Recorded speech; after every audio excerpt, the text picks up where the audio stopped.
É solução estratégica, não é nem de sobrevivência, é de existir mesmo como a gente quer, porque é diferente. Isso. Sobrevivência e existência. Eu quero existir viajando o ano inteiro, né? Então eu fiz essa sacada e eu queria muito ter experiências culturais em comunidades indígenas e, e preta. Porque Maringá é branco. Aham. Bom, Maringá é branca, culturalmente é branco, a cara das pessoas são brancas, e é tudo branco. A forma de pensar, agir, de andar, de se vestir é tudo branca, né? E eu queria uma experiência em espaços negros. Cultura preta, beber na fonte de cultura preta. E aí, no meio do caminho, o universo me levou para Ubatuba, eu já acessei, comunidade indígena e quilombola. Ubatuba, por incrível que pareça, é um território extremamente indígena e quilombola. Aham. Se for lá, tem muitas comunidades, muitas aldeias. Só que em Ubatuba eu não consegui, porque daí começou a chover muito, chuva, né? E eu acabei não acessando as aldeias, eu queria ter tido vivências lá, depois eu tive, mas naquele momento o universo falou, não, não é agora. E aí, no meio do caminho, o universo foi me levando e eu, Chapada dos Veadeiros, eu tenho Chapada dos Veadeiros desde a minha adolescência na minha cabeça, né? E aí foi quando eu fui para Chapada dos Veadeiros. Na Chapada dos Veadeiros, eu cheguei lá, minha primeira noite cheguei. Primeiro, quando eu cheguei no território, meu ciclo já veio. Isso é muito importante. Ciclo, né? E cheguei, deitei, dormi. No outro dia de manhã, bati na porta de matar o Marta Calunga, que é uma liderança quilombola, a única quilombola que mora no centro da cidade de Cavalcante, né? E aí eu bati na porta dela, ela tinha acabado de fazer o lançamento de um espaço como esse, que é a Casa Memória da Mulher Calunga. E aí a Marta, não, falaram para eu vir aqui falar com você. Daí eu falei quem eu era, lá era um hostel que virou uma casa, um espaço de Casa Memória da Mulher Calunga, já falo, né? Aham. Qual é o Impacto Preto, já falo o que é para que veio. E aí eu falei que eu queria ser voluntária dela, da Casa Memória, que eu poderia ajudar ela, né? Aham. Mas tinha que fazer essa troca. Daí eu troquei, fiz voluntária, o primeira e única voluntária que ela aceitou lá, assim, nessa permuta, né? A gente fez permuta. E aí eu fiquei lá, fui para ficar 15 dias, fiquei 30 dias. Meu Deus. Na minha primeira noite com ela, a gente foi para um bar. Eu e uma galera lá que eu já conheci também. Aí eu tava com uma cólica, daí ela, você não tá bem, né? Só eu falei, não tô bem, não. Aí ela teve uma menina que mora na comunidade, lá no bairro, e aí, filha de quilombola, ela falou assim: peraí, que eu vou lá em casa buscar umas arruda. Aí a Marta traz lá e pediu pra dona do bar ferver a água. Daqui a pouco, Marta fez o trem, trouxe o chá, agora você bebe o chá na mesa de bar. Isso pra mim é muito simbólico, as ervas. Né? E é tecnologia africana isso, é cultura preta, entende? Então, não é sobre dançar só, né? As expressões culturais que eu conheci lá, Sussa, né? Não, mas é a forma que os Calunga, essa comunidade em específico, ela se relaciona com a natureza, né? Eu participava de feira lá com as mulheres quilombolas, aí uma tinha farinha, a outra tinha o gergelim, a outra tinha o óleo, o sabão de tingui, que mata a sarna. Eu tenho, inclusive, hoje em casa, tomei um banho com ele, que ele arranca tudo, tudo que você tiver Aham. e arranca tudo. E então, sabe quando você vai se reconectando, você fala, gente, eu faço parte disso? É a história do nosso povo, a história do quilombo é a nossa história, do povo preto, né?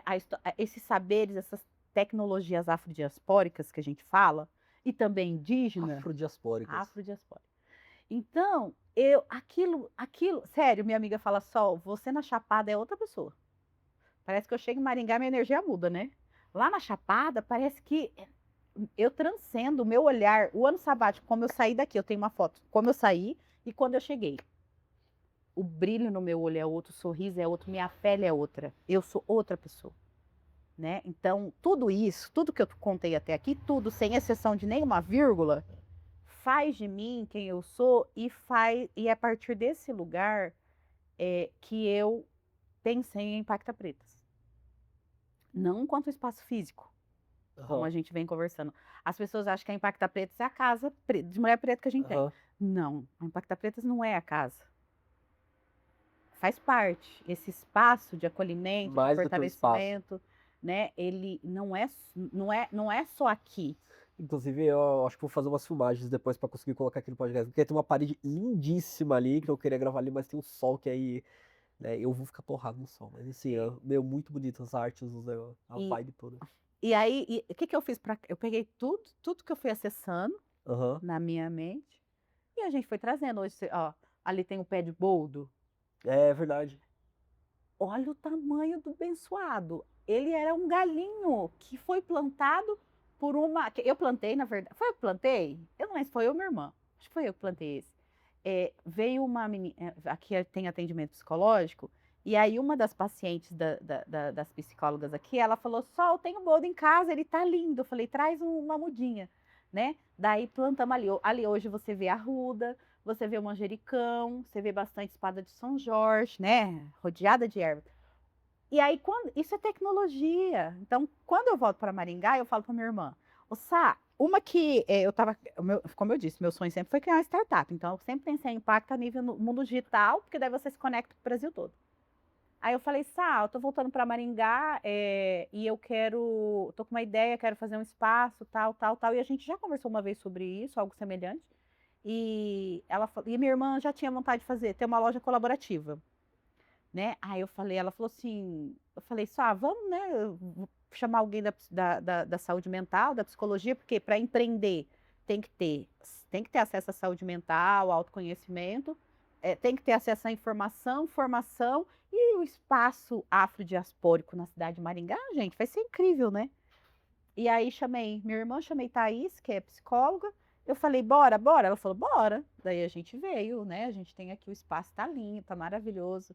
E é onde a gente dá a terra, né? As raízes, fincamos as nossas raízes, assim. A gente plantou a sementinha aqui, né? E quando eu tava para sair da Chapada dos Veadeiros, eu lembro que uma amiga minha, só você quer jogar tarô? Ah, tá. Na beira da cachoeira. Aí eu falei, eu quero. Quer que eu jogue abra as cartas para você? Eu quero. Daí eu nem sabia eu não sabia que ela era. Tá Não não. sabia. Eu sabia que era das terapias alternativas, tal, mas não sabia que ela era do tarô. Daí ela falou, então vamos. Aí sentadinha eu e ela na beira da cachoeira, assim, lá em Chapada dos Veadeiros, berço das águas, né? Aham. Maior território quilombola. Eu perguntei se a minha casa era lá ou era aqui. Aí as cartas não respondeu. Aí ela deu risada, ela falou assim, Sol, eu acho o máximo quando isso acontece, né? Porque tem coisa que é óbvia e a gente fica insistindo, né? Não é que lá é minha casa, né? Mas aqui é minha casa, mas lá também é minha casa. E, enfim, mas não respondeu. Aí depois eu falei, tá, agora eu venho fico aqui ou vou para Maringá? Porque lá eu ia criar um hostel e um hub. Na verdade, era um hostel hub, que daí eu ia dar formação para a comunidade e tal, já trabalhar essa questão das formações para as mulheres empreenderem e Aham. tudo mais. E já estava vendo uma casa lá para alugar, para fazer esse hostel e fazer esse espaço de formação.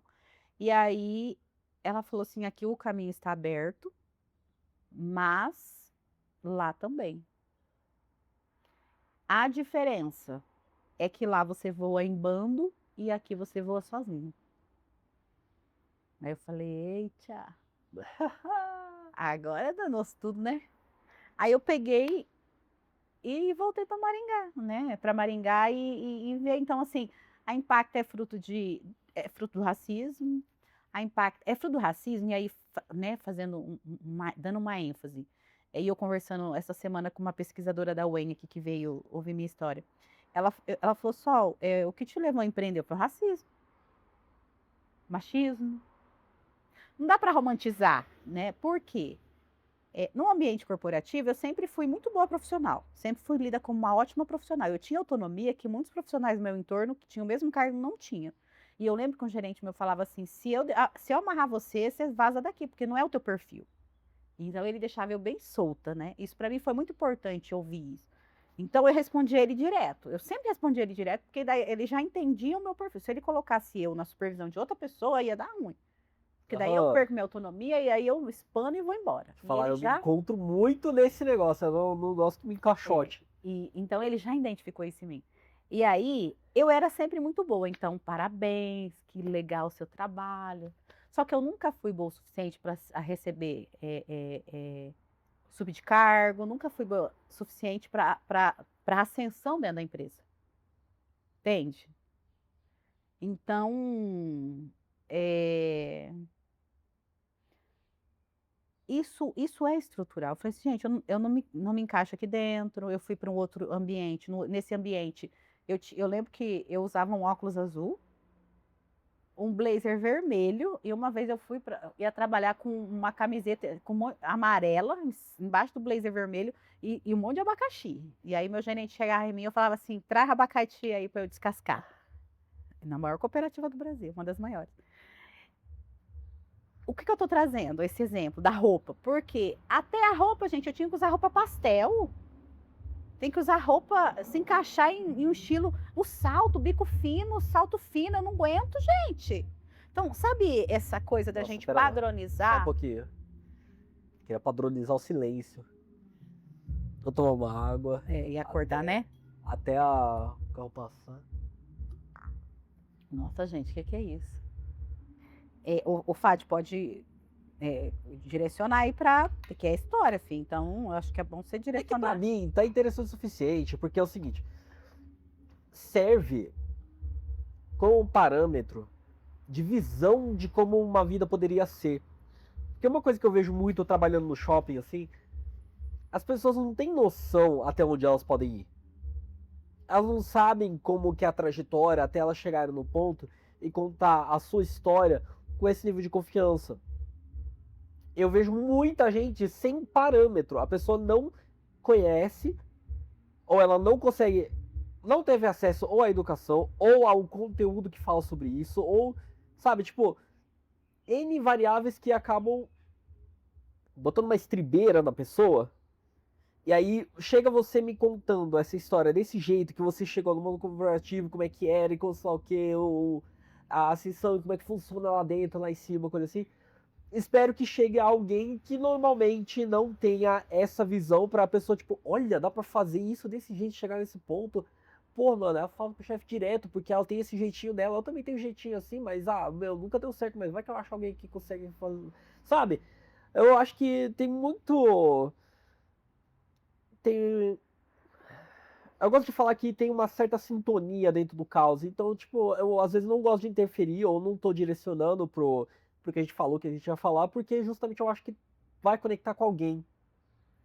Eu acho que existe essa probabilidade, mesmo que ínfima. Eu falo que às vezes eu me vejo, né, eu tenho percebido que às vezes as pessoas falam assim: "Quem é a Sol?" Eu falo: "O que que é impacto?" Eu sou idealizadora do impacto. Morreu ali, conversa. "A Sol tá fazendo isso porque eu fico meio que eu vou, me enquadrando nas respostas, sendo que para falar o que impacta, existe uma história Tá, que antecede